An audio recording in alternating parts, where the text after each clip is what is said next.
ఎప్పుడైనా ఎక్కడైనా మీ చేతిలోనే వార్తా ప్రపంచం. మీ మొబైల్లో, మీ కంప్యూటర్లో, మీ టీవీలో. సాక్షి టీవీ డిజిటల్ ప్రసారాల కోసం లాగిన్ అవ్వండి www.youtube.com/sakshitv. Subscribe Sakshi TV YouTube channel. Kollywood director Lokesh Kanagaraj సినిమాలకు టాలీవుడ్లోనూ మంచి క్రేజ్ ఉంది. కార్తీక్ ఖైదీ, కమల్ విక్రమ్, విజయ్ మాస్టర్, లియో వంటి సినిమాలతో మంచి డైరెక్టర్ అనిపించుకున్నారు. ప్రజెంట్ రజనీకాంత్తో కూలీ మూవీ చేస్తున్నాడు. ఇది దాదాపు పూర్తిగా వచ్చింది. దీనికి సంబంధించిన గ్లిమ్స్ సాంగ్స్ను ఇటీవలే రిలీజ్ చేయగా భారీ రెస్పాన్స్ వస్తోంది. కోట్ల వ్యూస్తో దూసుకుపోతున్నాయి. అనిరుద్ధ్ అందించిన మ్యూజిక్ మరోసారి అదరగొట్టేస్తోంది. అయితే కొన్ని రోజుల క్రితం బాలీవుడ్ యాక్టర్ సంజయ్ దత్ ఓ వేదికపై మాట్లాడుతూ లోకేష్పై తనకు కోపం ఉందని, లియో సినిమాలో తనకు పెద్ద రోల్ ఇవ్వలేదని అన్నాడు. తన సమయాన్ని వృధా చేశాడు అంటూ సరదాగా నవ్వుతూ చెప్పాడు.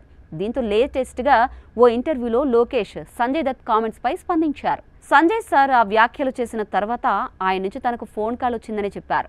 తాను సరదాగా కామెంట్ చేశాను, కానీ సోషల్ మీడియాలో మరో రకంగా ఈ వ్యాఖ్యలు వెళ్ళాయని, దీంతో ఇబ్బందిగా అనిపించిందని చెప్పారట.